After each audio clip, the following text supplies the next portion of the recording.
App download कर लो और app पे एक रिक्वेस्ट भेजो मुझे बैच कोड से, तो मैं सब लोगों को ऐप पे ले लूंगा। तो ऐप पे आपको लास्ट वाला जो कल वाला वीडियो है वो भी दिख जाएगा, यानी कल जो भी हुआ था हमारा, यानी लास्ट लेक्चर में हमारा सिलेबस हुआ था, वो सिलेबस भी आपको दिख जाएगा। ओके, हाँ बोलो, हैंड रेस किया है आपने?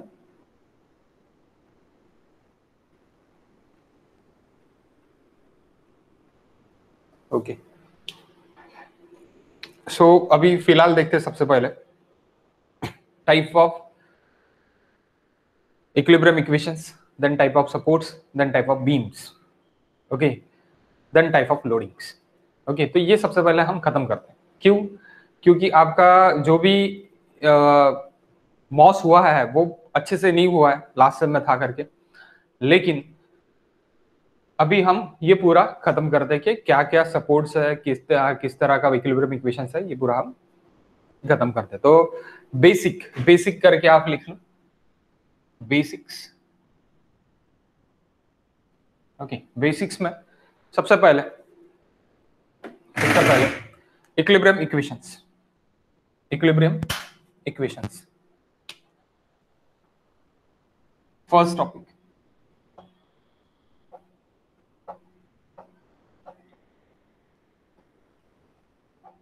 Equilibrium equations. अब जब मैं बात करता है इक्विलिब्रियम इक्वेशंस के, तो 1D में है, 2D में है एंड 3D में है। 1D, 2D, 3D, तीन इसमें। ओके, तो सबसे पहले बात करते हैं 1D की। 1D 1D में सिर्फ और सिर्फ that pain it is in 1D। Okay, it is in 1D। ये पेन में मैं यहां से और यहां से कंप्रेशन फोर्स लगाऊंगा तो ये कंप्रेशन एक्ट होगा। ओके, कंप्रेशन एक्ट होगा, that is in compression force only. इस पे कोई बेंडिंग वगैरह कुछ भी नहीं आएगा, कंप्रेशन फोर्स। अगर मैं इसको ऐसे टेंसाइल करूंगा तो that is tensile force acting. तो compression and tensile force on this pen, on this bar, that is, इस पेन को मैं बार बोल सकता।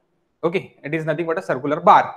तो दैट पेन पे और सर्कुलर बार पे अगर मैं कंप्रेशन मेंबर और टेंशन मेंबर लगा रहा हूं, यानी टेंशन लगा रहा हूं या फिर कंप्रेशन लगा रहा हूं, तो वो मुझे क्या में मैं देखूंगा, 1D में देखूंगा। तो that is nothing but 1D में सिर्फ और सिर्फ एक्सियल फोर्स आएगा। एक तो आएगा कंप्रेशन, ओके, और एक तो आएगा tension. That compression member it is strut member. कहा स्ट्रट मेंबर? ट्रस मेका strut member. And tension member it is nothing but a tie member. It is nothing but a tie member. Okay, so यहां पे क्या आएगा, equilibrium equation को कितने आएंगे? एक इक्विलिब्रियम इक्वेशन आएगा। नंबर ऑफ इक्विलिब्रियम इक्वेशंस अगर मैं देखूंगा, so number of equilibrium equations, number of equilibrium equation, submission of fx is equals to 0, only 1। Number of equilibrium equation कितने आएंगे? एक आएगा। तो नंबर ऑफ इक्विलिब्रियम इक्वेशन को मैं स्मॉल r से डिनोट करता हूं। I am taking small r। तो that small r it is equals to, मैं यहां पे स्मॉल r करके लिख सकता, that small r it is equals to 1। Small r is equals to 1। Okay, then b 2D, then b it is 2D। अब 1D में सिर्फ और सिर्फ हम कंप्रेशन और टेंशन यानी एक्सियल फोर्स देख रहे, सिर्फ और सिर्फ एक्सियल फोर्स देख रहे थे 1D में। अब 2D में मैं क्या देखूंगा कि एक प्लेन देखूंगा। What is plane? Just like this book. ये बुक देख रहा मैं, ये बुक पे मैं ये साइड देख रहा, तो ये साइड में मेरे को सिर्फ 2D में दिख रही। ये साइड दिख रहा तो ये साइड सिर्फ और सिर्फ मुझे 2D में दिख रही। ये साइड देख रहा तो ये साइड दिख रही। अगर मैं पूरा देखूंगा, पूरे बुक को देखूंगा तो that is in 3D। Okay, लेकिन कोई भी एक प्लेन देखूंगा मैं, दैट इज नथिंग बट, अगर मैं देख रहा हूं तो that X plane and that Z plane, X Z, और सिंपली एक्स एंड वाई। कभी कभी कोई कोई बुक में क्या देखे रहता है, अपने ऊपर है, मेरी मर्जी, मेरा एजम्पशन, तो मैं इसको x पकड़ूंगा और इसको y पकड़ूंगा, और मेरी मर्जी के कारण मैं इसको x पकड़ूंगा और इसको मैं z पकड़ूंगा, तो अब की मर्जी रहती। तो ये x और ये y पकड़ लिया, तो ये वाला कौन सा रहेगा, z रहेगा। इधर वाला कौन सा रहेगा, ये वाला पोर्शन, इट इज z, यानी आपके सामने वाला z, ये x और ये y, ऐसे अगर मैंने कंसीडर कर लिया सपोज, ओके। तो अगर मैं x और y के लिए देख रहा, ये x और ये y, तो मुझे ये सामने का फ्रंट पेज ही देख रहा सिर्फ और सिर्फ, that is nothing but a 2G, not a 2G, that is 2D। 2D में दिख रहा, तो 2D में दिख रहा यानी क्या होगा कि 2D में सिर्फ और सिर्फ आपको एक ही प्लेन दिखेगा, तो ये प्लेन पे जो भी स्ट्रेसेस आ रहे हैं, जो भी फोर्सेस आ रहे हैं, वो फोर्सेस अगर मैं देखूंगा तो that is 2D forces, that is what, 2D forces. 2D में 3 इक्विलिब्रियम इक्वेशंस रहते हैं। अब कैसे, जैसे कि लाइक दिस, अभी मैंने आपको बुक दिखाया, सेम बुक पे मैं एक्स एक्सिस और जेड एक्सिस दैट, और वाई एक्सिस, एक्स एक्सिस और वाई एक्सिस, वाई और जेड मेरी मर्जी, ओके। मैं अभी एक्स से लूं या फिर जेड से लूं, अब ये मेरी मर्जी कि मैं एक्स से लेना चाहता हूं तो मैं एक्स से लूंगा, जेड से लेना चाहता हूं तो मैं जेड से लूंगा, okay. So that is in X and that is in Y. तो एक्स वाई प्लेन मैंने ले लिया। अब एक्स वाई प्लेन पे क्या हो रहा कि एक्स वाई प्लेन पे मेरा सपोज ये कंप्रेशन है सिग्मा वाई, स्ट्रेस वाई मेरा कंप्रेशन है, मैं स्ट्रेस भी लिख सकता, मैं फोर्स भी लिख सकता, ओके। आपको अगर स्ट्रेस देखे तो स्ट्रेस लिखो, फोर्स देखे तो फोर्स लिखो। तो ये भी कंप्रेशन एफ वाई यानी sigma Y vertical, tension sigma X, tension sigma X, okay. Tension take it positive, compression take it negative. आप यहाँ पे लिख सकते हैं जो भी इक्विलिब्रियम इक्वेशंस हम ले रहे हैं और जो भी हम ले रहे हैं 2D में, तो मैं 2D में tension positive, tension get positive, compression get negative, okay. Pre stress में उल्टा रहता है, ओके।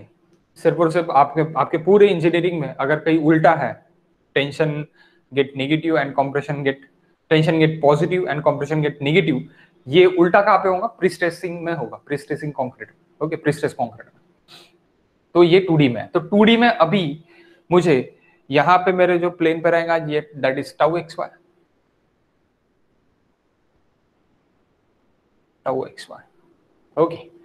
तो ये मेरा रोटेशनल बेस पर टाउ एक्स वाई रहेगा। तो अभी यहाँ पे मुझे कितने सारे ये रहेंगे, यानी क्या बोलते हैं इसका एग्जांपल, ये मैं स्ट्रेस ब्लॉक कहाँ से उठाया, एक्चुअली कहाँ से मुझे ये स्ट्रेस ब्लॉक मिला। तो मैं क्या करूंगा कि मैं एक आधी बीम को कंसीडर कर रहा, और बीम के ऊपर ये बीम है, बीम के सपोर्ट्स है, supports that like column, okay. ये कॉलम है, ऊपर का बीम है, बीम के ऊपर मैंने यूडीएल लगा दिया और मैंने एक आधी यहां से काट डाला, और यहां से काट के मैंने क्या कर दिया कि ये एक्स एक्स पोर्शन का मैं यहाँ पे स्ट्रेस डायग्राम निकाल रहा हूं, ओके। ये काट के यहाँ पे मैंने बीम को क्या कर दिया, ब्लेड ले लिया, काट डाला, और वहां पे देख रहा मैं कि बाबा कितने सारे स्ट्रेसेस आ रहे हैं। तो ये स्ट्रेसेस मुझे आया थी, ऐसी स्ट्रेस डायग्राम मुझे दिख रही है कहाँ पे, 2D में, ओके। 2D में, 3D में नहीं, 2D में दिख रही है। तो ये स्ट्रेस डायग्राम मुझे दिख रही है। तो जब मैं यहाँ पे ये करूंगा यानी एनालिसिस करूंगा, तो मुझे इक्विलिब्रियम इक्वेशंस कितने मिलेंगे 2D के लिए, तो I have 3 equilibrium equations, 3 equilibrium equations, number of equilibrium equations, number of equilibrium equation in 2D, it is equals to 3। आप R बोल सकते हैं, R बोल सकते हैं, कितने हैं 3 है। अब which are the 3, submission of fx, axial तो है 0, submission of fy it is equals to 0, and summation of moment about z it is equals to 0, moment about z which is z x y, और यहां पे मेरा जो ये है that is my z। अब ये कैसी दिखेगा z, मुझे थोड़ा मुझे टेढ़ा करके दिखाना पड़ेगा, यानी just like this z, okay, तो यहाँ पे मेरा ऐसी मेरा विड्थ का मेरा बीम है, यानी बीम की विड्थ आएंगी जेड पे क्या आएंगी, बीम की विड्थ आएंगी। ओके, सो नाउ ये मेरे क्या हो गया, इक्विलिब्रियम इक्वेशंस पर कितने के लिए हो गया, 2D के लिए मेरे 3 इक्विलिब्रियम इक्वेशंस हो गए। जैसे कि लास्ट लेक्चर में हमने डीओ एसआई में हमने देखा था, आर मैंने -3 किया था स्मॉल आर, तो ये यहां से लिया था मैंने small r 3। Okay, next it is C 3D। अब 3D में जब हम जाएंगे तो इसी का ही मैं एक्स का ही मैं 3D निकालता, तो 3D किस तरह निकलेगा। सो अगर मैं 3D ले रहा, एक एक्स से लेके एक्स पोर्शन में, फिर से एक एक्स पोर्शन में ले रहा सेम साइज का एक्स, और वहां का मैं एक 3D पोर्शन निकाल रहा हूं। ओके,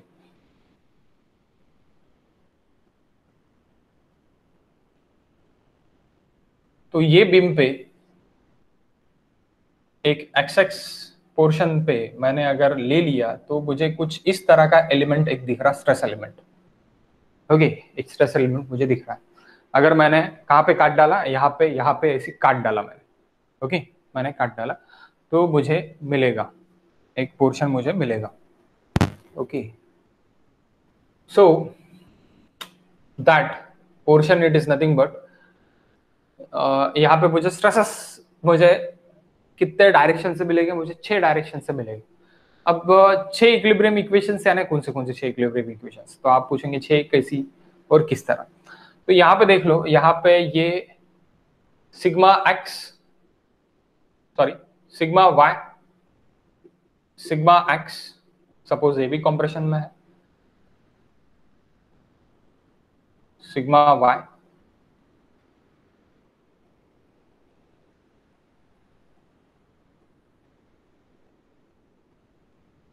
सिग्मा एक्स, और ये जो है ये मेरा जेड डायरेक्शन है, that is my Z direction. तो ये मेरी जेड डायरेक्शन है, ये मेरी एक्स डायरेक्शन है, और ये मेरी वाई डायरेक्शन है, that is my Y direction, Z direction, X direction. So इतने सारे स्ट्रेसेस मुझे दिख रहे हैं वहां पे। तो यहाँ पे आपको इस तरह से आपको यहाँ पे पैरेलली लेके आना पड़ेगा, that parallel, that is sigma Z, और इसके पीछे जाएगा सिग्मा जेड। ओके, वो नहीं दिख रहा अभी आपको उसके पीछे। सो अभी अगर मैं टाउ टाउ शियर स्ट्रेस की बात करूंगा, तो शियर स्ट्रेसेस आपको कहाँ कहाँ पे मिलेंगे, तो शियर स्ट्रेसेस आपको ये प्लेन पे शियर स्ट्रेसेस मिलेंगे, ये प्लेन पे शियर स्ट्रेसेस मिलेंगे। अब ये प्लेन हो गया, ये प्लेन हो गया, और ये प्लेन हो गया, ये प्लेन हो गया, तो तीनों प्लेन पे आपको मिल रहा, तीनों प्लेन पे आपको मिल रहा। तो दैट इज अगर मैं ये और ये प्लेन की बात करूंगा तो टाउ एक्स वाई, ओके, और मेरा ये प्लेन, और मेरा ये प्लेन की बात करूंगा मैं, tau Y Z, tau Y Z. Okay, and this plane की अगर मैं बात करूंगा, this plane and this plane, tau X X and Z, tau X Z. Okay, थोड़ा टिपिकल है देखने के लिए, लेकिन आपको तीनों डायरेक्शंस में शेयर मिल रहा है, और तीनों डायरेक्शंस में आपको स्ट्रेसेस भी मिल रहा है, यानी तीनों डायरेक्शंस में स्ट्रेसेस, तीनों डायरेक्शन में शेयर्स। यहाँ पे सिर्फ और सिर्फ आपको क्या मिल रहा था, एक्स वाई प्लेन, एक प्लेन पे मिल रहा था। अभी यहाँ पे पूरा 3D एलिमेंट के लिए मिल रहा, तो इसलिए यहाँ पे इक्विलिब्रियम इक्वेशंस मेरे कितने आएंगे, 6 आएंगे, क्योंकि 6 शेयर है मेरे पास और 6 डायरेक्ट स्ट्रेसेस है, 6 direct stresses and 3 direct stresses and 3 shear stresses। अब 3 direct stresses in 3 directions, opposite in nature अगर मैं गिनूंगा तो वैसे तो 12 हो जाएंगे, क्योंकि y का y नीचे, आप बोलेंगे सर ये और ये इसको एक पकड़ेंगे अपन तो 2 हो जाएंगे वो, यानी इसको अलग और इसको अलग, सो वो 2 हो गए। वैसे अगर पकड़ोगे तो यही 6 हो जाते फिर, लेकिन आप पकड़ो कि ये sigma X, sigma Y, sigma Z, tau X Y, tau yz and tau xz, that is 6, that is 6। Okay, तो ये 6 है, ये 6 स्ट्रेसेस है, तो 6 स्ट्रेसेस है तो 6 इक्विलिब्रियम इक्वेशंस भी मिलेंगे, 6 इक्विलिब्रियम इक्वेशंस भी मिलेंगे। Which are the 6 equilibrium equations? Okay, number of equilibrium equations, number of equilibrium equations in 3D. So there are 6. R, how it is 3. Summation of fx is equals to 0. Summation of fy it is equals to 0. अब force कैसी मैं बोल सकता, that stress divided by area is nothing but a force. Okay, stress is nothing but a force upon area. Okay, area में divide कर दूंगा तो मुझे फोर्स मिल जाएगा। और इक्विलिब्रियम में क्या बोलता है कि अगर आपको इक्विलिब्रियम में बॉडी होना है तो आपका रिजल्टेंट क्या होना, जीरो, रिजल्टेंट जीरो। तो रिजल्टेंट जीरो होना, that's why submission of fx is equals to zero, submission of fy it is equals to zero, submission of fz it is equals to zero, fz it is equals to zero, sigma z के direction में fz आएगा। Submission of moment about x is equals to 0, moment about y it is equals to 0, and summation of moment about z it is equals to 0. These are the 6, 3. But in SM, structural mechanics, or SA, structural analysis, both are the same subject. Okay, नाम ही सिर्फ अलग अलग है, नाम structural analysis बोल लो या फिर structural mechanics बोल लो, सेम थिंग है। तो उसमें हम क्या देखने वाले हैं, उसमें सिर्फ और सिर्फ हम 2D एंड 1D देखने वाले हैं। We are talking about 1D and 2D। Why? जहां पे भी एक्सियल लोड लगेगा वहां पे मैं 1D की बात करूंगा, जहां पे भी मेरा परपेंडिकुलर लोडिंग लगेगा, परपेंडिकुलर यहां पे एक्सियल यानी मेरा क्या है, जो भी मेरा पेन का, जो भी मैंने आपको पेन का एक एग्जांपल दिया था, बार की ये एक्सिस है, axis of member, axis of member, axis of member पे जब लोड लग रहा, that is compression load, that is compression load. Axis of member पे जब लोड लग रहा तब क्या है, कंप्रेशन लोड है। एक्सिस के परपेंडिकुलरली जब भी लोड लगेगा आपका, ये एक्सिस है, axis of member, axis of beam मेरा ये है, इसको परपेंडिकुलरली जब लोड लग रहा है, परपेंडिकुलर है ना, that load it is transverse load. Transverse load से क्या आएगा, 2D कंडीशन आएगी। ट्रांसफर लोड अगर लग रहा है तो 2D आएगा, और एक्सियल और ट्रांसफर मैं तीनों डायरेक्शन में देखूंगा तो 3D होगा। ओके, तीनों डायरेक्शन में अगर मैं देखूंगा तो 3D होगा। किसी को भी डाउट होगा तो प्लीज पूछ लो, मैं बताने के लिए तैयार हूं। Any doubt? क्लियर है, क्लियर आहे, ओके। गिरी, सूरज,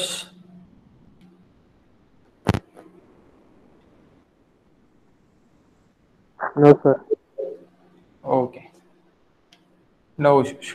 ओके, सो ये कौन सा लोड है फिर, that is load is transverse load. अब ये लोड के बारे में हम बात करेंगे तब मैं फिर से आपको बताऊंगा, फिर से उसके ऊपर लेके जाऊंगा, बट दैट इज बेसिक, ये बेसिक जरूरी। मैं क्या करने वाला हूं, मैं सबसे ज्यादा 2D यूज करने वाला हूं, एंड देन 1D, जहां पे भी मुझे एक्चुअल लोड आएगा वहां पे मैं 1D यूज करूंगा। Okay, can I erase this now? हो गया आपका लिख के? Yes sir. ओके, ये साइड इरेज कर दो। ओके,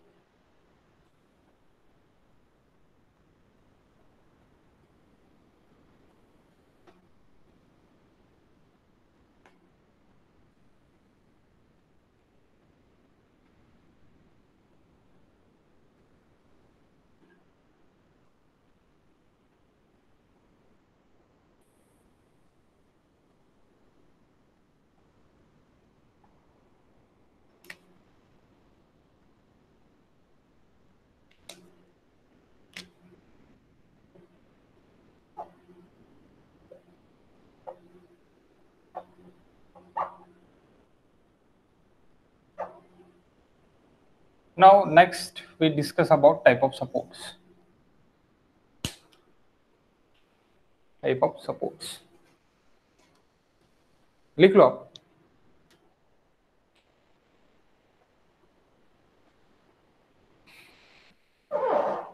किसी को ऐप में प्रॉब्लम, ऐप में आपका नहीं दिख रहा है वीडियो वगैरह लास्ट का? देखा वीडियो आपने खोल के देखा होगा तो हाँ सर, देखा सर, प्रॉब्लम नहीं है कोई। कोई प्रॉब्लम नहीं है। Okay, no sir. थोड़ा लेट हो गया था कल, वो होता ही है, नियर अबाउटली लेट ही होगा। अब पकड़ लो कि 3-4 घंटे के बाद ही अपलोड होगा ऐप पे।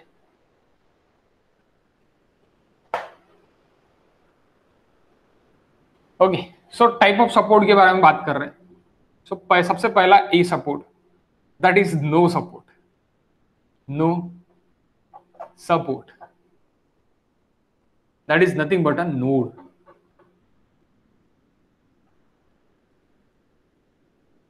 That type of node, that is no support. Okay, कुछ भी सपोर्ट नहीं है, तीनों जगह घूम सकता स्ट्रक्चर। ओके, नोड है सिर्फ और सिर्फ। ओके, कोई भी सपोर्ट नहीं है। B, roller support.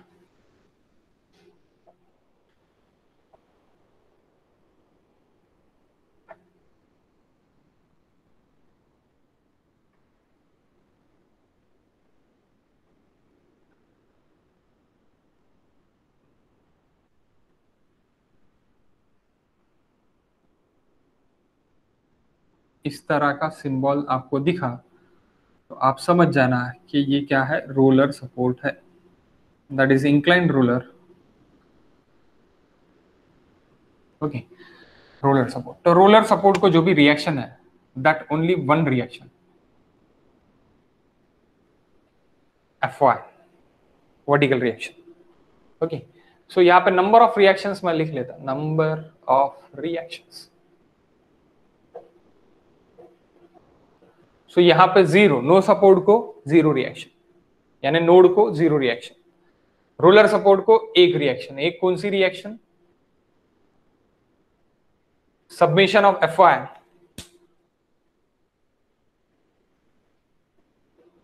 Is equals to 1, यानी Fy, सॉरी Fy रिएक्शन रहेगी सिर्फ और सिर्फ। देन थर्ड इट इज, तीसरा वाला कौन सा रहेगा? तो hinge support.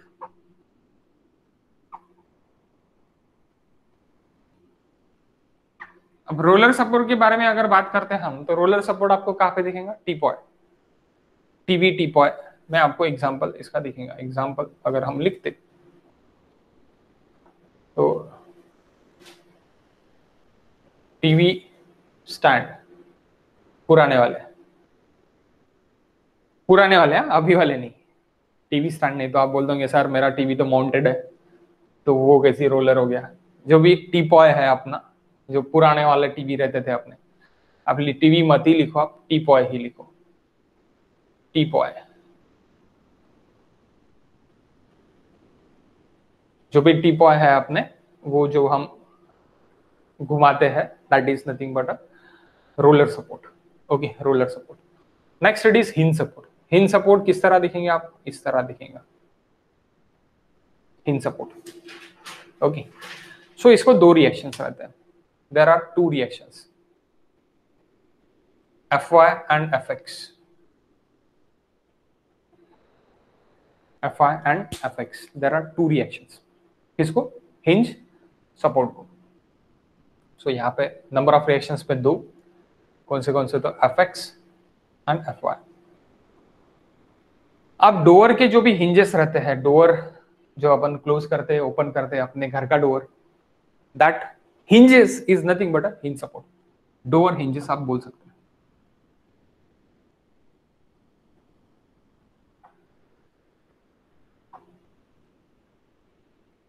Door hinges, okay, that is nothing but a hinge support। Hinge support. और ये कहाँ पे यूज होता है हिंज सपोर्ट? हिंज सपोर्ट मुझे यहाँ पे यूज होता है कि जहाँ पे मुझे मशीनरीज लगाना है, मुझे बड़े बड़े मशीनरीज लगाना है, वहां पे मैं यूज करूंगा हिंज सपोर्ट।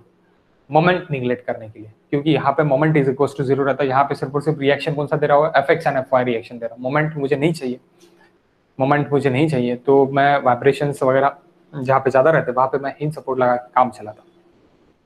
अब बता D fix support.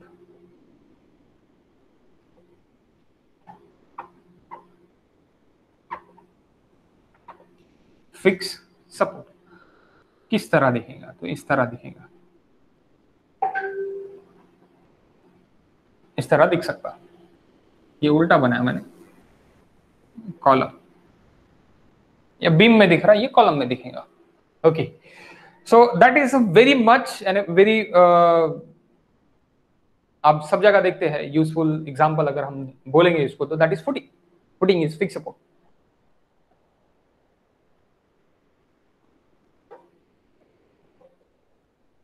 Example it is footing.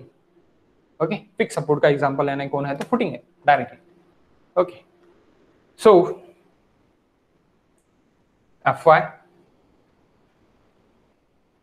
mz, और अगर x लोडिंग है आपका, हॉरिजॉन्टल लोडिंग है, तो सब्मिशन ऑफ Fx यानी Fx। अगर F यानी हॉरिजॉन्टल लोड है तो, नहीं तो जनरली हॉरिजॉन्टल लोड निगलेक्ट कर देते तो दो ही रहते हैं यहाँ पे। इफ हॉरिजॉन्टल लोड निगलेक्ट कर दिया, हॉरिजॉन्टल लोड नहीं है, तो क्या रहता, Fy एंड mz ही रहता है। ओके, तो अभी फिक्स सपोर्ट को कितने सारे रिएक्शंस है, तो रिएक्शंस की बात अगर हो रही है तो there are 3 reactions, Fx, Fy and mz। यहाँ पे आप एक नोट करके लिख सकते हैं, नोट इफ हॉरिजॉन्टल और एक्सियल डिफॉर्मेशन निगलेक्टिंग, हॉरिजॉन्टल और axial deformation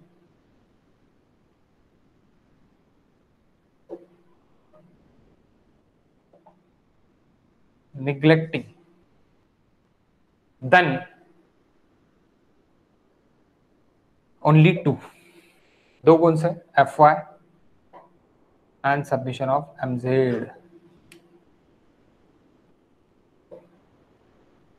okay, only two रहेंगे, Fy and mz।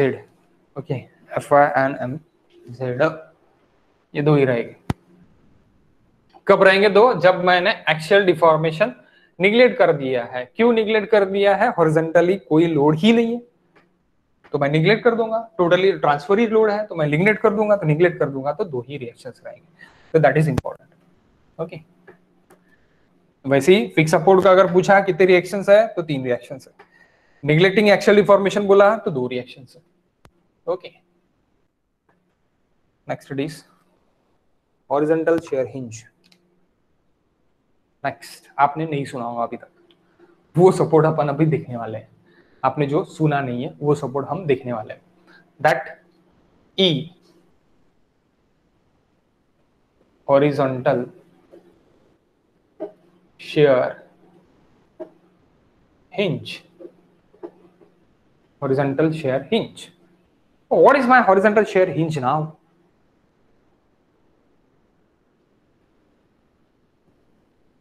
We use in sliding window.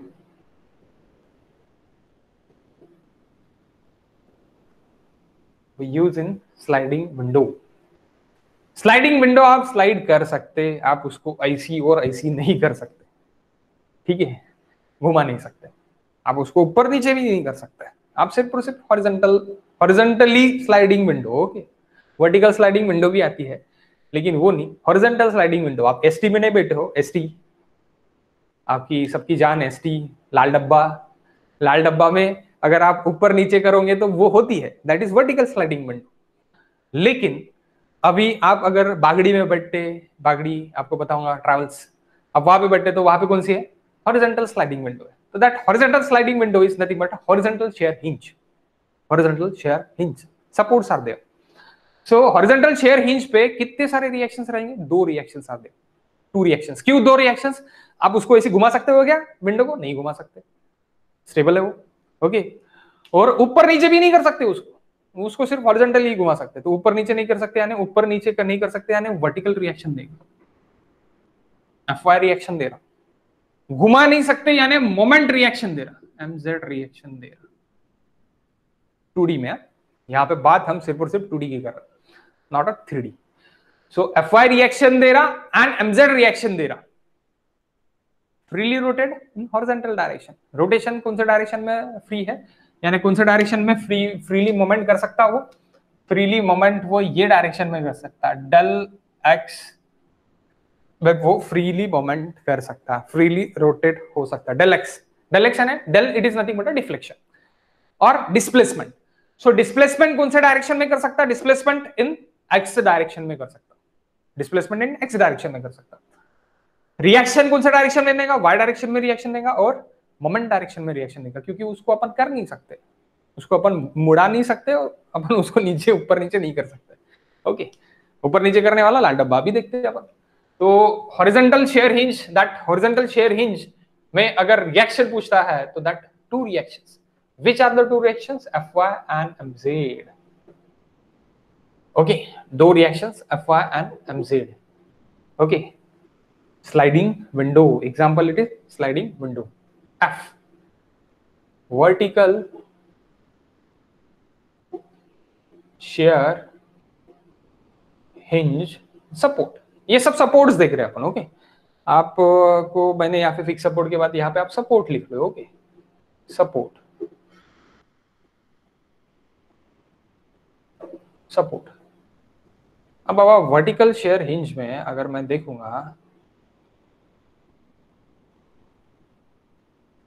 तो इस तरह के रोलर्स मुझे दिखेंगे। ओके, इस तरह के रोलर्स मुझे दिखेंगे। तो सपोज ये मेरा विंडो है और ये मैं ऐसी ऐसी उसको कर सकता, ऊपर नीचे मैं उसको कर सकता। अभी एसटी महामंडल में चले जाओ, लाल डब्बा में, लाल डब्बा में आप ऊपर नीचे कर सकते हैं। तो उसमें डिस्प्लेसमेंट, फ्रीली डिस्प्लेसमेंट हो सकता है del Y, del Y freely displacement हो रहा, लेकिन रिएक्शन कहां दे रहा, तो reaction it is there MZ reaction and FX reaction, vertical shear hinge.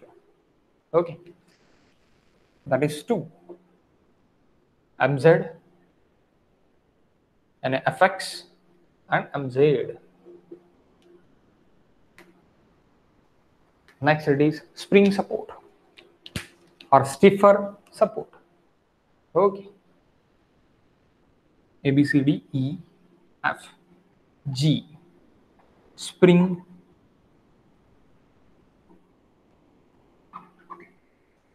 और stiffness, spring support भी बोल सकते हैं।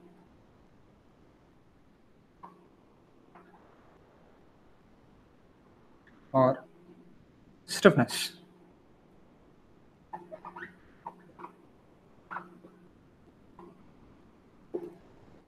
so that is nothing but our shock up, our bike shock up, our car shock up coil। 1 minute,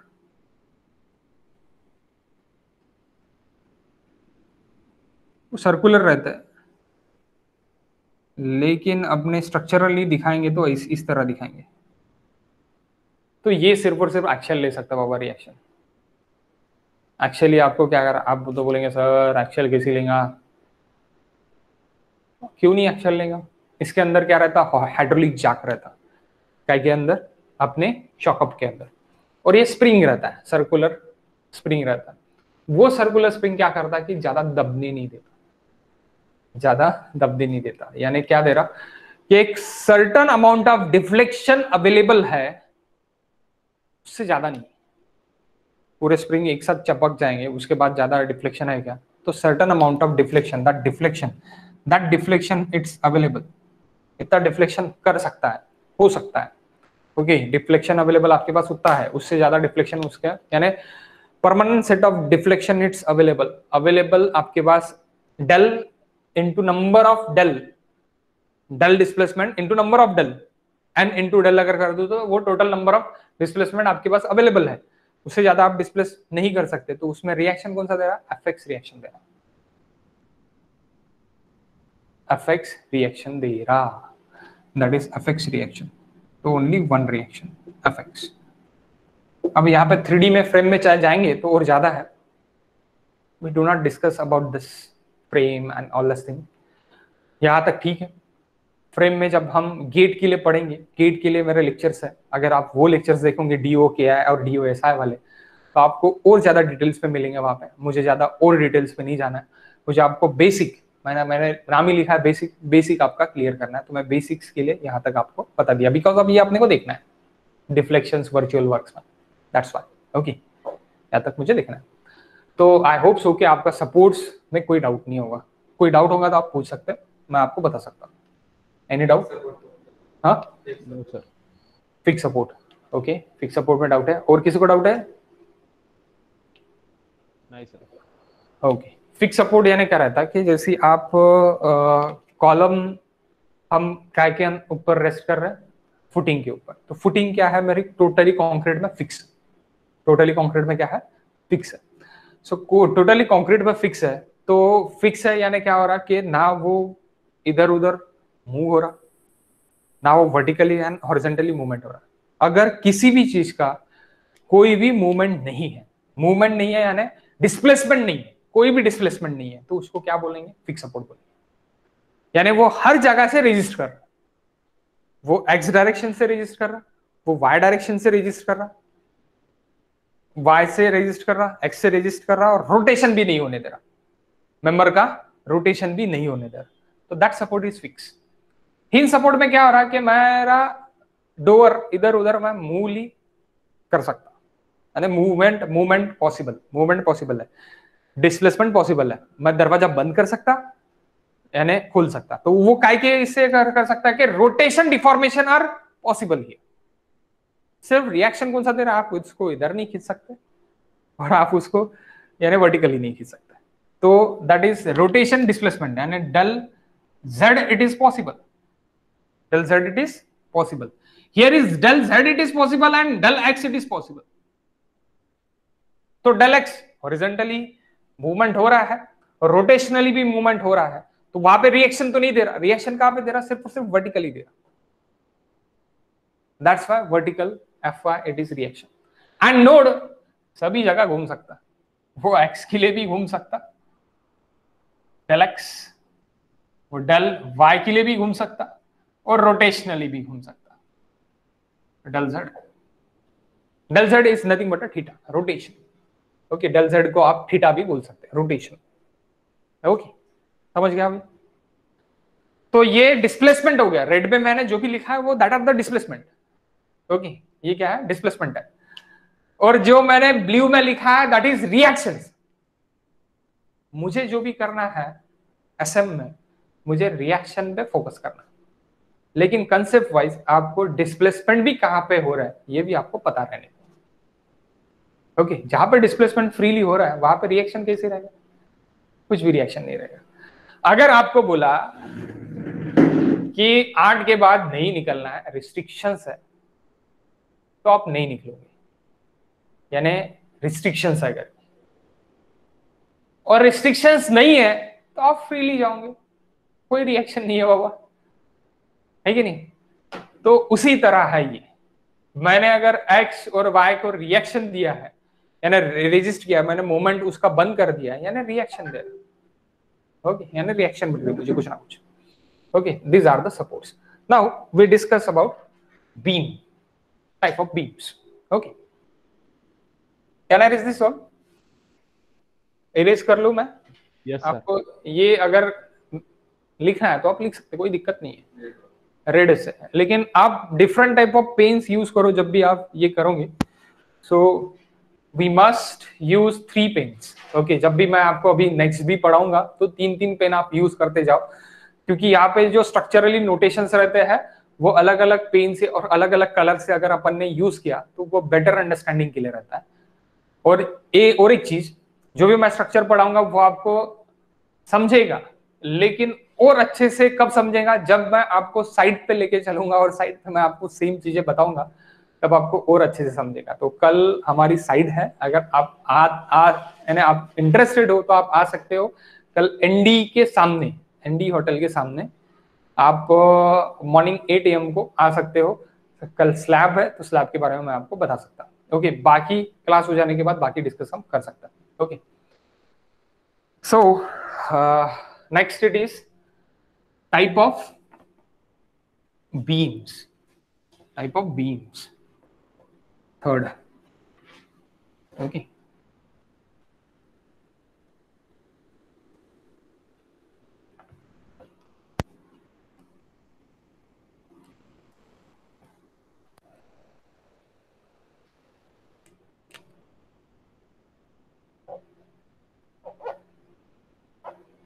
Types of beam. First, simply supported beam.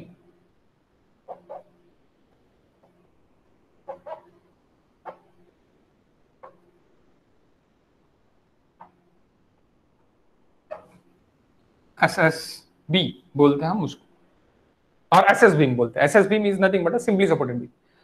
अब simply support यानी यहां पे भी आपका नॉर्मल वाइवा में क्वेश्चन रहता है सिंपली सपोर्ट बीम पे। नॉर्मली वाइवा में क्वेश्चन रहता है कि सिंपली सपोर्ट बीम में एक हिंज और एक रोलर क्यों यूज करते हैं। एक हिंज और एक रोलर ही क्यों यूज करते, दो रोलर क्यों नहीं यूज करते, दो हिंज क्यों नहीं यूज करते। ओके, सो गाइस इसका आंसर मैं आपको दे देता। ओके, दो रोलर और दो हिंज क्यों यूज नहीं कर सकते, एक रोलर और एक हिंज ही क्यों यूज यानी करते हैं। तो यहां पे देखो, सबसे पहला रीजन यहां पे FY रिएक्शन है, FX रिएक्शन, और यहां पे FY reaction. There are R, it is equals to 3. Small r for 2D, it is equals to 3. Okay. DOSI R minus R 0 रहने को ना determinant beam. So 3 minus 3 it is equals to 0. तो simply supported beam मैं form में use करता करके 0 है। First reason जो ठीक ठाक लगता है ये रीजन है अगर डिग्री ऑफ स्टैटिक इंडिटरमिनेंसी के बारे में अगर हम बात करते हैं तो, but it is not a accurate reason के सिर्फ 3 यानी 3 - 3 0 रहने को ना डीओ ऐसा करके ही मैं सिंपली सपोर्टेड बीम में एक हिंज और एक रोलर यूज करता हूं। No, that is not a correct answer. What is correct answer? Correct answer is that कि इस पे टेम्परेचर स्ट्रेसेस का कोई भी इफेक्ट नहीं गिरता। क्यों नहीं गिरता? क्योंकि ये जो पोर्शन है, ये पोर्शन डेलेक्स, अगर टेम्परेचर रिड्यूस हुआ तो कॉन्ट्रैक्ट हो सकता, टेम्परेचर इंक्रीज हुआ तो एक्सपांड हो सकता, क्योंकि displacement in x it is permissible. इधर परमिसिबल है क्या? नहीं है। इधर डिस्प्लेसमेंट इन एक्स परमिसिबल है, तो ये कॉन्ट्रैक्ट भी हो सकता और ये क्या हो सकता, बढ़ भी सकता और कम भी हो सकता। यानी ये वाला जो है ये बीम बढ़ भी सकता और कम भी हो सकता है। टेम्परेचर स्ट्रेसेस निगलेक्ट कर दिए बाबा हमने, सेकेंडरी स्ट्रेसेस कुछ भी नहीं है। So that main reason is that कि temperature stresses neglecting on this side. आप बोलोगे सर तो टेम्परेचर स्ट्रेसेस निगलेक्ट ही करना है तो दोनों रोलर दे दो, बहुत अच्छा रहेगा। दोनों रोलर अगर दे देंगे तो एक हॉरिजॉन्टल ऐसा ऐसे अपन टच कर देंगे तो वो बीम क्या हो जाएगा, डिस्प्लेस हो जाएगा, दूसरी जगह चले जाएगा, तो वो कोई मतलब नहीं रहेगा सपोर्ट देके। सो दैट्स व्हाई उसको स्टेबल रखने के लिए एक हिंज देना मैंडेटरी है। इसको स्टेबल कर रखने के लिए, बीम को स्टेबल रखने के लिए एक हिंज देना अपने को मैंडेटरी है। तो एक हिंज मैंने क्या के लिए दिया? स्टेबल के लिए। 1 हिंज फॉर स्टेबल। आप यहां पे रीजन लिख सकते, hinge 1 and hinge for stable, 1 in hinge for stable. Okay, stable why? Because of horizontally movement नहीं होने देगा, and other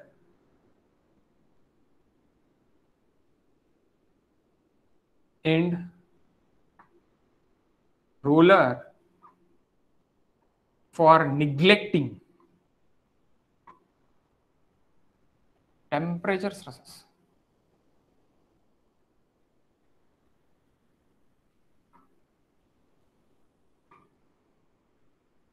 temperature stresses neglect करने के लिए एक एंड हिंज और एक इंच रोलर रहना जरूरी है। ओके, तो ये है बाबा, एक एंड हिंज है और एक एंड रोलर है। ओके, सो इससे क्या हो रहा कि आपका प्रॉब्लम जो भी है टेम्परेचर स्ट्रेसेस में जो भी आने वाला प्रॉब्लम था वो सॉल्व हो गया, वो नहीं है। सो अगर मैंने दोनों एंड हिंज अगर कर दिए तो क्या होगा, टेम्परेचर स्ट्रेसेस आएंगे। दोनों एंड मैंने हिंज कर दिया तो यहाँ पे क्या आएगा, टेम्परेचर ऑकर, टेम्परेचर स्ट्रेस। तो मैं ये यूज करूंगा क्या, नहीं। अगर मैंने दोनों रोलर कर दिया तो मेरा बीम भाग जाएगा। दोनों रोलर है यानी मेरा बीम भाग रहा, यानी कार कार बनाई बाबा आपने, एक्सेलरेट कर रहे हैं आप, इसको धक्का दे रहे तो आप सीधा सीधा बाहर जा रहा, car bike that is nothing but आप सीधा धक्का दे रहे तो भाग जा रहा, unstable, that is unstable, unstable. तो स्टेबिलिटी के लिए हिंज, निग्लेक्टिंग टेम्परेचर स्ट्रेसेस के लिए roller. Okay, so that is SSC question. Okay, that is SSC question. SSC में पूछे जाने वाला क्वेश्चन है, स्टाफ सिलेक्शन कमीशन में पूछे जाने वाला क्वेश्चन है। ओके, ये क्यों, क्या, कैसी, कि कौन सा अपन सिंपली सपोर्टेड बीम बोल सकते हैं, उसका रीजन क्या है, तो उसका रीजन ये है। Okay, this is not a exact reason, DOSI is not a exact reason, exact reason is this. Okay, अगर DOSI कब बोलता है कि डिटरमिनेंट स्ट्रक्चर है या नहीं है, अगर उसकी बात हो रही है then DOSI it is considerable. Okay, simply supported beam के लिए that is simply supported beam. Simply supported beam को एक हिंज रहेगा और एक रोलर रहेगा। ये हो गई सिंपली सपोर्टेड बीम की story. Next story, continuous beam. Continuous beam B, continuous beam. What is continuous beam?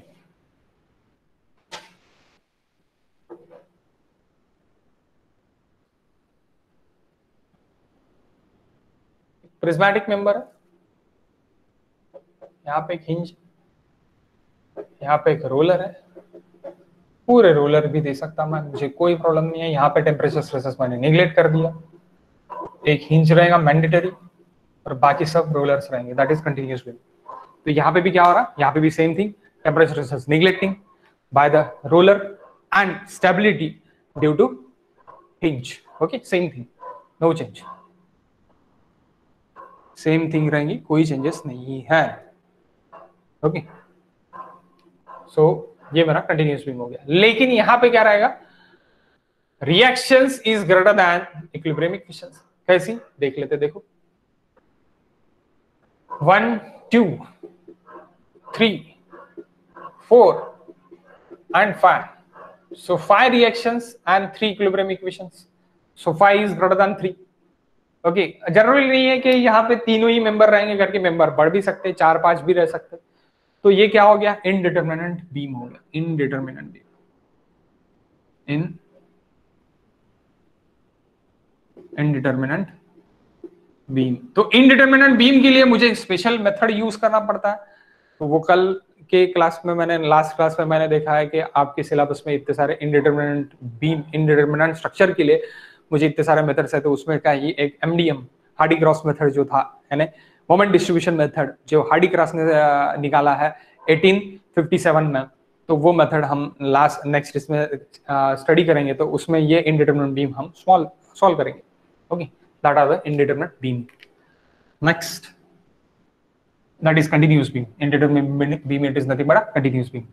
C, continuous beam हो जाने के बाद C, what is C?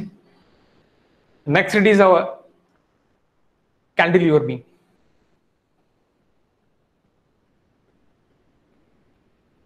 Cantilever beam,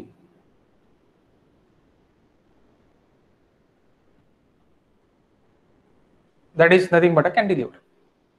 एक साइड मैंने कैंटिलीवर निकाल लिया। Balcony, example it is balcony. Continuous beam, example continuous, पूरा continuously मैं क्या कर रहा हूं, मैं झोपड़ी बना रहा हूँ।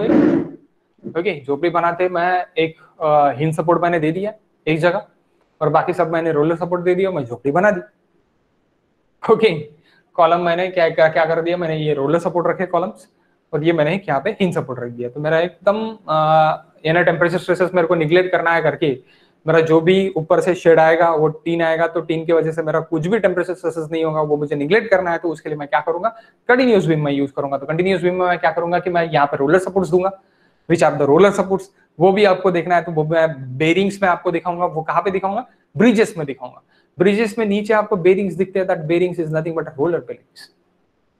वो निगलेक्ट काय के लिए कर रहे हैं हम, टेम्परेचर स्ट्रेसेस निगलेक्ट करने के लिए रोलर बेरिंग हम यूज कर रहे हैं, that use in bridge. Okay, continuous beam and use in again झोपड़ी। जो भी आपको आप जो झोपड़ी बनाते, कहाँ पे बनाते हैं आप, आपके खेत में बनाते, तो वो खेत में जो भी झोपड़ी बनाते हैं, वो झोपड़ी अगर आपको देखना है तो वो इसी बीम के रहती है। Okay, next it is cantilever beam. Cantilever beam यानी आप सीधा सीधा पकड़ लो कि आपका बालकनी में निकला वाला बीम जो है, जो कंटिन्यूअस बीम से नहीं निकला है, जो कॉलम से डायरेक्टली आपने निकाल लिया है, that beam is nothing but our cantilever beam. Cantilever beam it is determinant beam.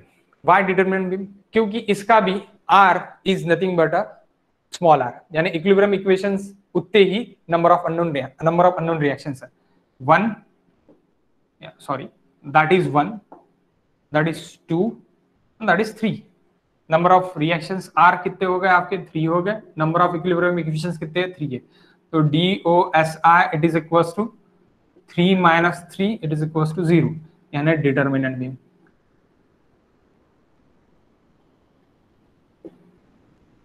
Example क्या है, बालकनी है।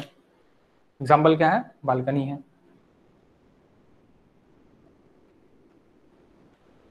Then overhang beam, overhanging beam.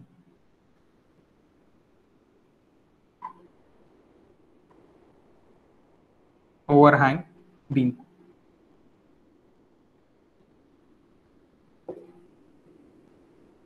so what is your overhang beam?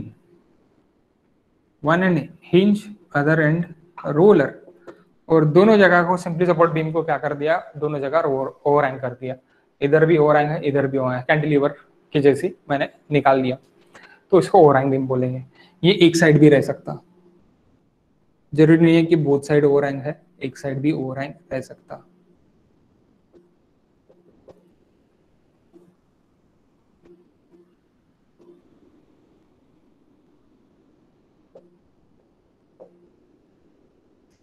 Okay, एक साइड भी रह सकता है, इट्स डिपेंड अपॉन यू, आप कैसे करते हैं।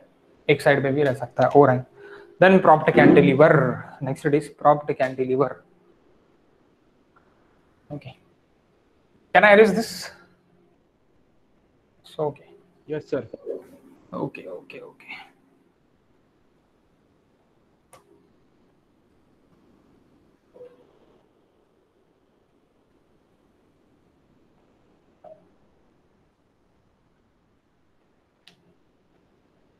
That is again determinant beam. Okay, overhang beam it is nothing but determinant beam.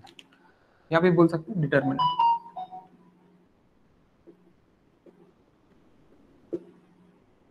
Determinant beam किसको बोलेंगे, जहां पे DOSI degree of static indeterminacy is equal to 0। अब डिग्री ऑफ स्टैटिक इंडिटरमिनेंसी क्या है, R माइनस R मैंने simply आपको बता दिया है, लेकिन वो उसके पूरे बड़े बड़े लेक्चर्स है, फुल लेक्चर्स आपको देखने पड़ेंगे, मेरे बड़ा लेक्चर्स है, तो उससे आपको पता चलेगा। मैंने एक सिंपल बेसिक्स के हिसाब से आपको R माइनस R से बता दिया है, लेकिन आपको पूरी स्टडी अगर उसकी करना है तो उसके लेक्चर्स मैं अपने इस पे ऐप पे मैं डाल दूंगा, तो आपको वो देखना पड़ेगा। ओके, यानी अगर आपको गेट के लिए तैयारी करनी है तो ओके, कि डिग्री ऑफ इंडिटरमिनेंसी क्या है, किस तरह पर निकालते हैं। अब बेसिक्स तो मैंने आपको बता दिया कि R माइनस R से निकलती है बाबा बीम के लिए। T then E, what is E? Propped cantilever, propped और प्रॉप्ड भी बोल सकते हैं। कैंटिलीवर। अब प्रॉप्ड कैंटिलीवर यानी क्या है? ये कैंटिलीवर है बाबा, ये कैंटिलीवर का डिफ्लेक्शन फ्री एंड पे रोकने के लिए मैं क्या कर दूंगा? एक रोलर सपोर्ट दे दूंगा।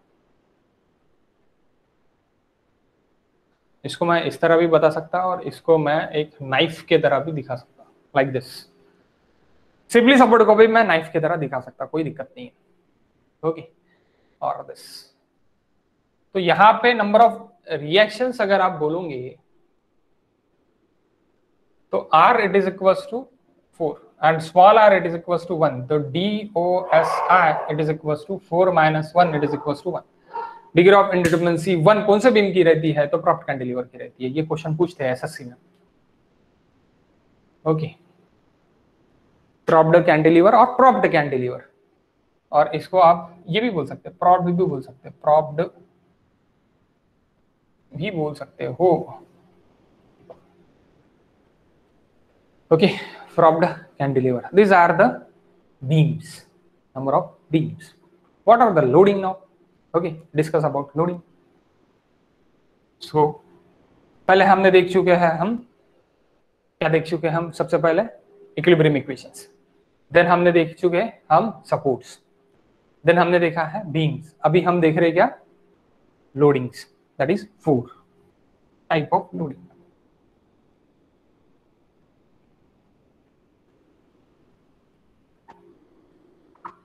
Type of loadings. Okay, what type of loadings? तो सबसे पहले concentrated load, point load.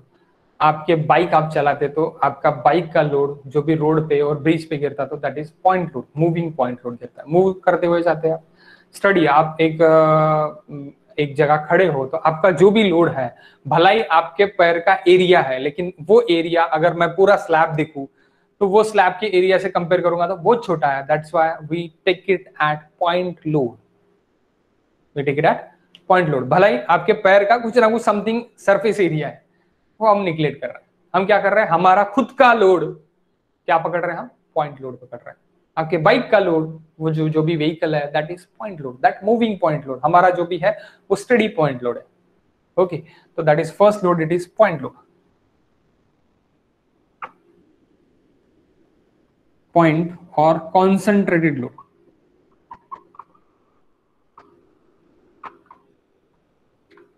Point और कॉन्सेंट्रेटेड लोड अगर देखे तो सब फालतू है, यानी कुछ ऐसी कुछ ये नहीं है कि एकदम बड़ा है, एकदम बेकार है। सब इजी है, सब क्या है? इजी है, कुछ हार्ड नहीं है। स्ट्रक्चर इजी है, बस समझने को ना कि किस तरह है और किसको क्या बोलते हैं, प्रैक्टिकली क्या है, क्यों सीख रहे हैं। सिर्फ और सिर्फ सीख रहे हैं, पॉइंट लोड आ रहा है, पॉइंट लोड से हम रिएक्शंस वगैरह निकाल रहे थे, ऐसा बीबीएमटी निकाल रहे हैं, क्यों निकाल रहे हैं वो तो समझ लो, तो इंटरेस्ट आएगा। ठीक है, तो that is concentrated point load. Then next it is B. B, it is uniformly distributed load. Now, what is uniformly distributed load? That uniformly distributed load on the beam for slab. Slab का जो भी load आता वो uniformly distributed हो जाता मेरे beam पे, that is डब्बा लोडिंग। आप बेड पे सो गए तो आपका जो भी लोड बेड पे आएगा, that load it is nothing but uniformly distributed load over the bed, no, over that portion, जो पोर्शन पे आप सोए, okay, not over the bed. ठीक है, तो वैसे ही अगर हम स्ट्रक्चरली देखते तो हमारे जो भी स्लैब का लोड है वो किस तरह आ रहा, वो मेरा बीम किस तरह ले रहा है? यूनिफॉर्मली डिस्ट्रीब्यूटेड लोड की तरह ले रहा, that is uniformly distributed load, B.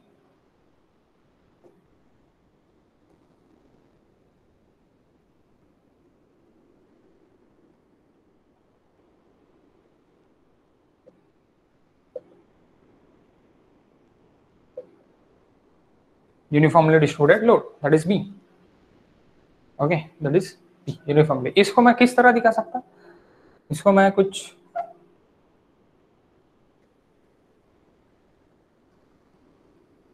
इस तरह दिखा सकता। आलस है ना मुझे, मैं आलसी हूं तो मैं डब्बा नहीं निकालूंगा, तो इसलिए मैं ऐसे राउंड करके दिखा दूं। इंजीनियर्स आलसी, दैट्स व्हाई। इस तरह आपको आपने देखा होगा यूनिफॉर्मली डिस्ट्रीब्यूटेड लोड। ओके, अब यूनिफॉर्मली डिस्ट्रीब्यूटेड लोड अगर हम देखते तो यूनिफॉर्मली पूरे बीम के ऊपर आ रहा, पूरे स्ट्रक्चरल एलिमेंट के ऊपर आ रहा, तो इसको निकालेंगे कैसे बाबा, इसको लिखेंगे कैसे? Simply it is area, it is area. बोलेंगे सर एरिया हाउ? अब देखो, अब इसका ये 4 meter suppose suppose suppose example example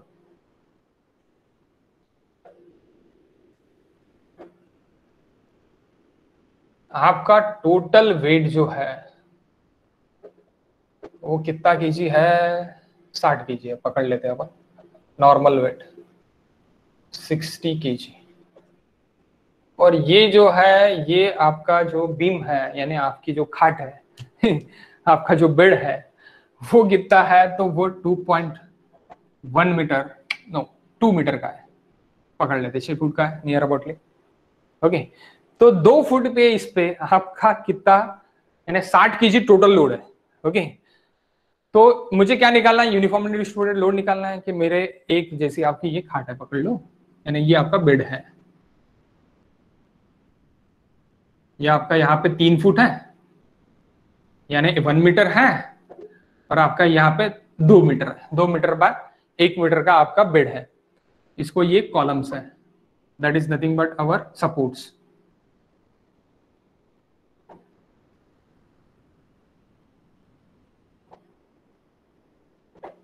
okay, supports है। सो ये सपोर्ट्स मुझे अभी दिख रहे हैं। तो मुझे क्या निकालना है? मुझे ये जो मेंबर है मेरा, ये मेंबर है, ये मेंबर पे मेरा यूडीएल कितना गिरेगा ये मुझे मैंने निकालना है। तो आपका टोटल वेट कितना है? 60 केजी, 60 केजी वेट है। तो हाफ ऑब्वियसली है, ये जो है इसका हाफ ये ले लेगा, हाफ, और हाफ ये ले लेगा। तो भाई ये कुछ लेगा या नहीं लेगा? लेगा, वो भी वेट लेगा। लेकिन अभी सपोज एक आइडियली आप ये कर लो, यानी एक समझ लो कि हाफ आपका ये वाला ले रहा, हाफ आपका वो वाला ले रहा 60 केजी में से, तो कितना बच गया फिर? यहाँ पे 30 केजी बच गया, अगर ये मेंबर के लिए मैंने देखा तो। अब इसकी लेंथ कितनी है? 2 मीटर लेंथ, 2 मीटर लेंथ है। तो दैट अभी यहाँ पे मेरा 30 केजी आ गया, 30 केजी इंटू लेंथ कितनी हो गई? 2 मीटर लेंथ हो गई। सो मैं क्या करूंगा? मुझे यूनिफॉर्मली डिस्ट्रीब्यूटेड होना है तो डिवाइड बाय 2 मीटर कर दूंगा मैं। तो मेरा यूडीएल कितना हो गया? मेरा यूडीएल कितना हो गया फिर इसके? इसमें अगर मैं कर दूंगा तो 15 केजी पर meter, that is my UDL, that is my UDL, uniformly distributed load over the that beam. जो आपने एक खाट ले ली, जो आपका एक बेड है, बेड के ऊपर आपका इतना लोड आ रहा है, ऐसे हम कंसिडर कर रहे हैं। हॉरिजॉन्टल आ रहा नहीं ले रहा बाबा, नहीं ले रहा वो लोड, ऐसे अपन कंसिडर कर रहे हैं। नहीं तो आप बोलेंगे सर हॉरिजॉन्टल में भी लोड आ रहा, तो वो भी नहीं आप देख रहे, वो भी बताता मैं, वो स्लैब में बताता मैं अभी आपको, नेक्स्ट एग्जांपल में बताता। ठीक है, तो ये इतना लोड आपका कहाँ पे आ रहा? ये आपका यूनिफॉर्मली डिस्ट्रीब्यूटेड लोड एक इस पे आ रहा। Okay, that is in one way slab, that is in one way slab. तो वन वे की इसमें अपन ऐसे देख सकते हैं। ओके, सो इतना 15 केजी। अब अगर मुझे ये यूडीएल 15 केजी देके और आपको बोला गया कि टोटल लोड निकालो, टोटल लोड कितना निकलता है? तो total load it is equal to, total load it is equal to area of UDL, area of UDL. और ये एरिया ऑफ लोड, सीधा सीधा एरिया ऑफ लोड क्या रहेगा? दैट हाइट, हाइट कितना है बाबा? 15, लेंथ कितना है बाबा? Height into length, length it is 2, that is 30 KG. It is so simple. कहां पे एक्ट होगा? अरे बाबू सीजी पे। डब्बा का सीजी क्या है? रेक्टेंगल का सीजी क्या है? Acting at CG. क्या है सीजी? L/2, यानी 2/1 मीटर। यानी अगर मैं बोलूं तो ये 30 केजी कहां पे एक्ट हो रहा? ये एक्ट हो रहा मेरा 30 केजी यहां से 1 मीटर पे, सीजी पे। ओके, डब्बा लोडिंग है ना, रेक्टेंगुलर डब्बा लोडिंग, डब्बा का सीजी, रेक्टेंगल का सीजी, L/2। ओके, सो डब्बा लोडिंग का एक्ट हो रहा। ओके, ये समझने को। और यूडीएल क्या है, तो यूडीएल यहां से मैंने आपको यूडीएल भी बना के दिखाया कि यूडीएल कैसे बनता है। ओके, बाद में अपन उल्टा भी है। ओके, नेक्स्ट एग्जांपल कि आपका 3 मीटर बाय 3 मीटर का आपका एक रूम है, और 3 मीटर बाय 3.5 मीटर का पकड़ लो, 3.5 और 4 मीटर का पकड़ लो, काय के लिए 3.5 पकड़ते, 3 मीटर बाय 4 मीटर यानी 10 फुट बाय 12 मीटर का, 10 फुट बाय 12 फुट का आपका एक रूम है। ओके, तो वहां पे भी आपका क्या है, आपके बीम्स है, आपके क्या है, बीम्स है आपके,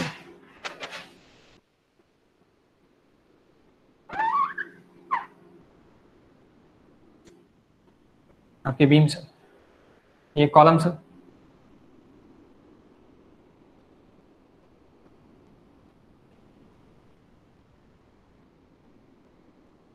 these are the columns. Main चीज है कि ये कॉलम पे और बीम पे क्या लोड आएगा वो आपको निकालना है। आप गए बाजू वाले के घर पे और बोला मेरा सिविल इंजीनियरिंग हो गया, उसने मजाक मजाक में क्वेश्चन पूछ लिया कि ये बीम पे लोड कितना आएगा बता दो,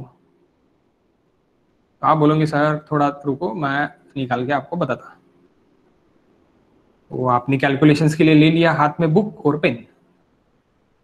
ओके, सो अभी सबसे पहले आपको पता रहने को ना है कि लोड, स्लैब का लोड कितना आएगा, सेल्फ वेट कितना आएगा, ये सबसे पहले पता होना आपको। देन स्लैब का जो सेल्फ वेट है उसके साथ उसका लाई लोड कितना है वो भी आपको पता रहने को ना।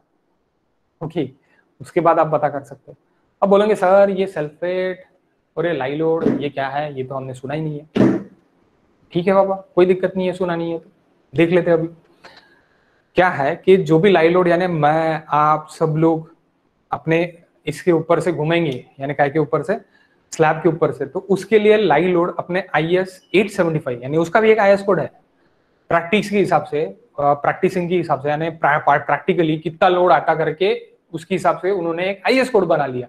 वो और वो IS कोड में ये बोला है कि लाई लोड जो आप यूज कर रहे हैं, उसका 3 kN/m², ये एक लाई लोड आप पे गिरेगा। 3 kN 1 मीटर स्क्वायर के लिए, 1 मीटर स्क्वायर के कितना, 3 kN, यानी आपका ये कितना गिरेगा, 3 kN/m²। 1 मीटर स्क्वायर के लिए 3 kN का आपका लोड गिर रहा है। ओके, ये क्या है आपका लाई लोड है अगर आप यूज कर रहे हैं तो। We are considering now 4 kN/m²। Factor of safety ज्यादा ले लेंगे भाई, इंडियंस है, 2 बोले तो 4 लाते, ठीक है, सो दैट्स वाई हम थोड़ा ज्यादा ले लेंगे। सो हम ज्यादा 4 kN ले लेते हैं, लेकिन IS 875 पार्ट 2 में बोला गया है कितना लेना है, 3 kN/m² लेना है। ओके, ये बोला गया। अब उसका सेल्फेट, अब बाबा सेल्फेट क्या रहता है हमारा, नियर अबाउटली 0.15 mm का स्लैब रहता है। सर mm बोल रहे हैं मीटर बोल रहे हैं, meter 0.15 meter 150 mm, 150 mm thick slab रहता है। डेंसिटी ऑफ कंक्रीट आपका रहता है 25 kN/m³, that is density of concrete. अब मुझे मीटर स्क्वायर में निकालना है इसको, तो मैं क्या कर दूंगा, मैं थिकनेस से सीधा इंटू कर दूंगा, थिकनेस से सीधा इंटू करो तो kN/m² में हो जाएगा, क्योंकि ये मुझे मीटर स्क्वायर में देखे है ना, तो मैं वो भी मीटर स्क्वायर में निकाल। Okay, so self weight of slab, it is equals to density of concrete into thickness, 25 into 0.15, how much, 3.75। उतना ही आता के देख लो, आपके पास कैल्सी होगा, निकालो और बताओ।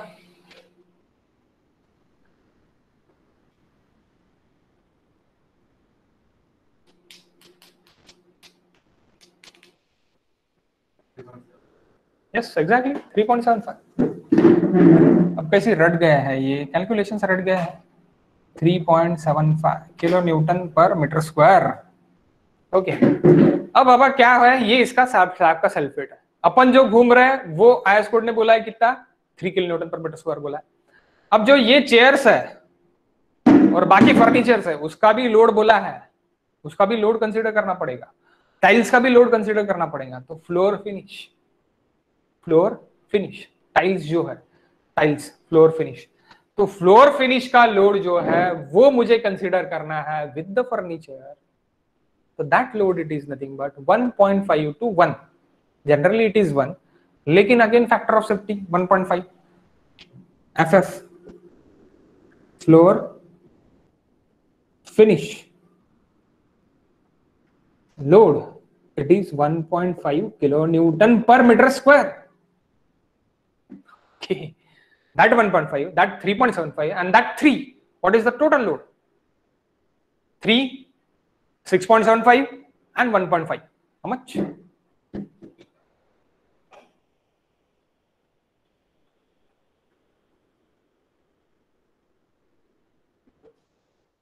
Into no, कुछ भी into नहीं, addition 3 plus this plus this, yes exactly 5.25 total load on slab, it is equals to 5.25. So 5.25 kilometre पर मीटर स्क्वायर ये टोटल लोड गिर रहा है स्लैब के ऊपर। अब स्लैब यहाँ पे क्या होगा, यहाँ पे कुछ इस तरह ये ट्रायंगुलर होगा, ये ट्रापेजोइडल होगा, इस तरह डिस्ट्रीब्यूशन करेगा मेरा कहाँ पे, बीम्स के ऊपर। क्यों? क्योंकि ये 2 वे स्लैब है। अब 2 वे और 1 वे का कंसेप्ट आरसीसी में है, लेकिन यहां पे भी आपको समझने को ना, जब भी मेरा Ly by Lx is less than 2 रहेगा, that is 2 way,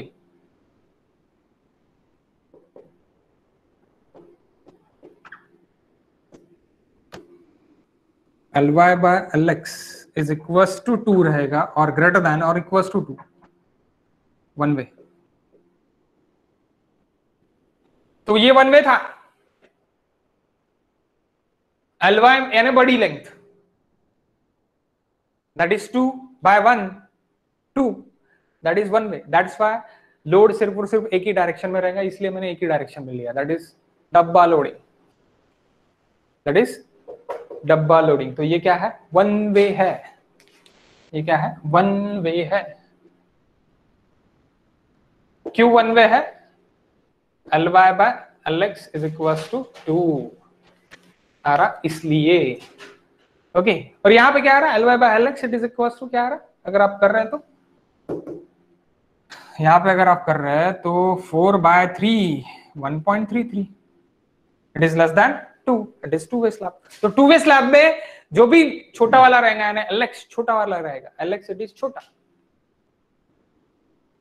Ly it is बड़ा, बड़ी लेंथ Ly, छोटी लेंथ Lx। हमेशा यहाँ पे डायरेक्शंस नहीं दिखनी है, बड़ा यानी Ly, छोटा यानी Lx। ओके सो ये जो भी रहेगा तो यहाँ पे क्या रहेगा कि छोटे के साइड ट्रायंगल बनेगा, बड़े के साइड ट्रापेजोइडल बनेगा। सो यहाँ पे लोड कैसी आएगा मेरा, ट्रायंगुलर और ट्रापेजोइडल लोडिंग आएगा। 2 वे में triangular and trapezoidal loading, 1 way में डब्बा loading, that is uniformly distributed load. Okay uniformly distributed load. अब how we can calculate this,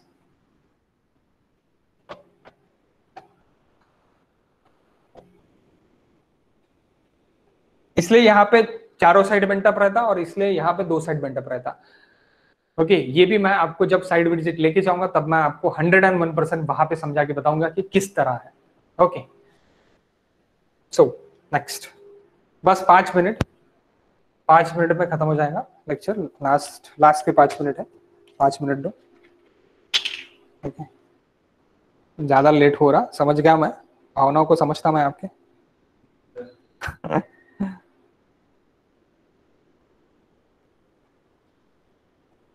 sir ते फ्लोअर फिनिश नंतर का लिहिला sir? Total load on slab दिसत नाही खालचं? हा सर, ते थोडं दिसत, उजव्या साईडचं खालचं दिसत नाही. Okay 1 minute. आता दिसतंय पूर्ण? हा sir. Okay. Floor finish on slab. Okay. After that last it is ये क्या हो गया अपना? ये हो गया अपना डब्बा loading. Okay. Now we considering about C triangular loading.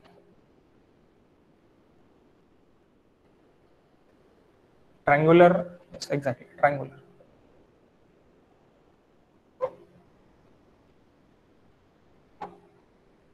Loading.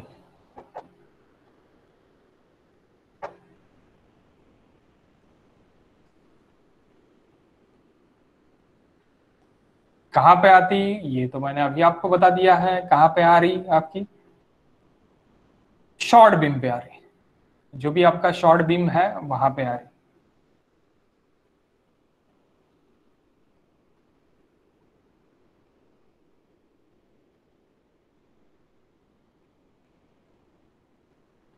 Then trapezoidal loading.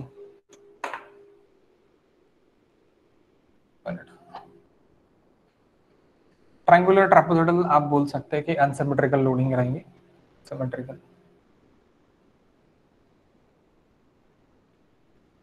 C D trapezoidal loading. Triangle, then trapezoidal.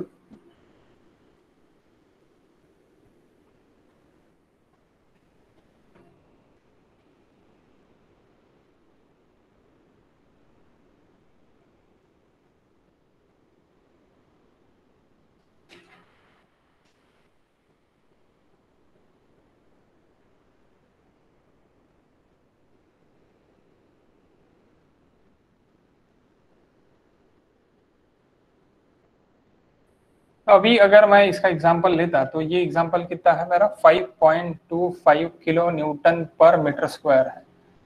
तो इसकी मुझे अगर मैं हाइट इंटू कर दूं, that height it is my 1.5 metre.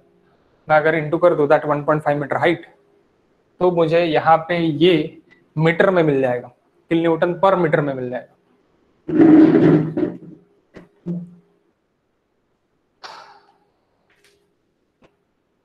Kilo newton per metre में मिल जाएगा.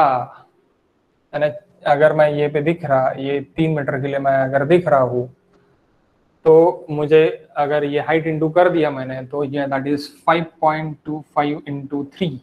How much? 5 त्रिक 15 आणि 25 त्रिक 75 म्हणजे 15.75 kilo newton per meter. Yes, correct.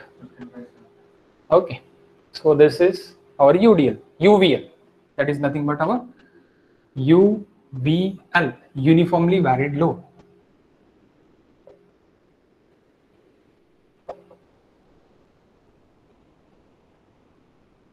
Uniformly varied load. तो यूनिफॉर्मली वैरिड लोड मेरा एक ट्रायंगल रह सकता है और मेरा ट्रापेजोइडल रह सकता है. ओके, ट्रायंगल भी रह सकता है और ट्रापेजोइडल भी रह सकता है. वही मेरा यहाँ पे भी गिरेगा 15 पॉइंट, नॉट 15, यस 15, क्योंकि ये जो रहेगा ये यहाँ से यहाँ तक भी आपका 1.5 ही रहेगा और ये यहाँ से यहाँ तक भी आपका 1.5 ही रहेगा, क्योंकि ट्रायंगल का ही साइड चाहिए मुझे. तो ये दोनों आपके 1.5 ही रहेगा. यानी ये यहाँ से लेके ये यहाँ तक का डिस्टेंस भी आपका क्या रहेगा? 1.5 मीटर ही रहेगा. और ये भी डिस्टेंस आपका क्या रहेगा? 1.5 ही मीटर रहेगा. सो दैट्स व्हाई यहाँ पे भी 15.75 kilo newton per meter, that is W पर मीटर मैं बोल सकता हूँ. So this is nothing but our what? UVL, uniformly varied load. आपको बोला यूनिफॉर्मली वैरिड लोड, तो कौन से रहेंगे? एक ट्रायंगल रहेगा और एक ट्रापेजोइडल रहेगा. Okay, triangle and trapezoidal. और वो भी कैसी आता है और वो कहाँ से आते हैं ये भी मैंने आपको अभी बता दिया. Okay, next last couple. What is couple loading? Couple कैसे आता है? आप पहले ये लिख लो अच्छे से, और इसमें नहीं समझाऊंगा तो प्लीज पूछ लो, कोई दिक्कत नहीं है. ये नहीं समझता जल्दी, इसको समझने के लिए थोड़ा और दिक्कत जाती है तो ये भी आप पूछ सकते, कोई दिक्कत नहीं है। और आपको नहीं भी समझाऊंगा तो कोई भी प्रॉब्लम नहीं, आप पूछो मैं बताता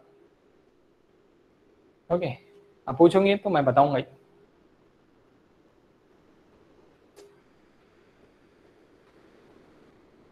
okay, any doubt? Hello? No doubt. Okay, couple loading.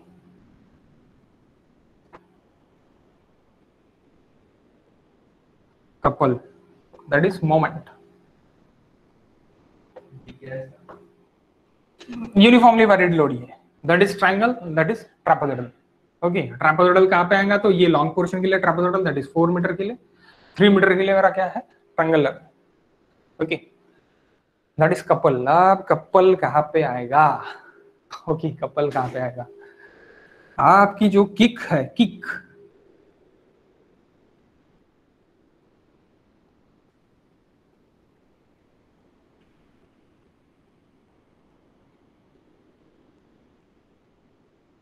आप यहाँ पे पैर देते हैं और मस्त किक मारते हैं। ओके, सो दैट यहाँ पे जब हम किक मारते हैं यहाँ पे रोटेशंस होता है। अगर मैंने रोटेशंस रोक दिया, रिस्ट्रेन कर दिया, रोक दिया, यानी रोटेशन नहीं होने दिया, किक को बिल्कुल दबा के रखा और आपने किक मारने की सोची, तो क्या आएगा बाबा? यहाँ पे ये load into that distance, it is nothing but a couple. Couple reaction कब आएगा? जब आप रोकोगे कोई भी चीज को, आप जब रोकोगे तभी रिएक्शन आएगा, तभी हम फोर्स का स्टडी करेंगे। अगर फ्रीली मोमेंट हो रहा है कुछ यूज नहीं है उसका। तो जब हम किक करेंगे, बुलेट का किक करेंगे, तो अपने को थोड़ा क्या लगेगा? जोर लगेगा। तो बुलेट का जब हम किक करेंगे तो जोर लगेगा, तो वो जो भी जोर लगने वाला है, वो जोर लगने वाला है, यानी वो मोमेंट लगने वाला, that moment it is nothing but a couple. वो कपल है। सो कपल यानी क्या रहेगा कि वहां पे आपका फोर्स निग्लेक्ट हो जाएगा, यानी that P force, that L, that L. तो अगर अब मैं सबमिशन ऑफ वर्टिकल फोर्सेस करूंगा तो ये 0 मिलेगा, यानी P minus P it is equal to 0। कुछ है ही नहीं भाई, नीचे आने वाले ऊपर आने वाले 0 हो गए। लेकिन सबमिशन ऑफ मोमेंट अगर मैं करूंगा तो मेरा 0 नहीं मिलेगा। क्या मिलेगा? P into L plus, anti clockwise अगर मैं ले रहा तो ये भी एंटी क्लॉकवाइज आ रहा, वो भी एंटी क्लॉकवाइज आ रहा, तो that's why P into L plus P into L, यानी क्या हो गया मेरा? ट्वाइस P हो गया, P इंटू एल हो गया। सो मेरा मोमेंट जब मैं करूंगा तो ट्वाइस पी एल मुझे मिलेगा, यानी मुझे 0 मिल रहा है क्या? नहीं, मुझे moment, submission of moment is equal to 0 नहीं मिल रहा, मुझे कुछ ना कुछ मोमेंट मिल रहा है, मैं 0 नहीं हो रहा मेरा। तो तब मेरा क्या है? कपल है। यानी मेरा कपल क्या रहेगा? मोमेंट क्या रहेगा? मेरा मोमेंट रहेगा 2pl,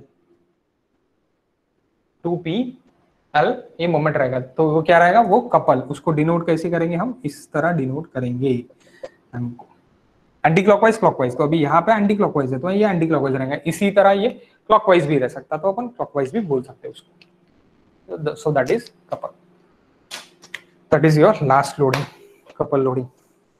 बहुत सारे लोड्स है और वाइब्रेशन लोड्स वगैरह है, लेकिन वो अपने को स्टडी नहीं करनी है फिलहाल। अपन सिर्फ और सिर्फ इतनी लोडिंग अपने को देखना है, अपने को कपल देखना है, अपने को यूनिफॉर्मली वैरिड लोड देखना है, अपने को यूडीएल देखना था और अपने को पॉइंट लोड देखना था, तो हमने सब कुछ देख लिया है। ओके, तो अभी हम जाएंगे कल स्टैटिक इंडिटरमिनेंसी के लिए, और उसके बाद स्टैटिक इंडिटरमिनेंसी एक ओवरव्यू मैं आपका ले लूंगा, या फिर मैं एक वीडियो आपको दे देता, उसका वीडियोस है पहले से ही, वहां से भी आप देख सकते हैं।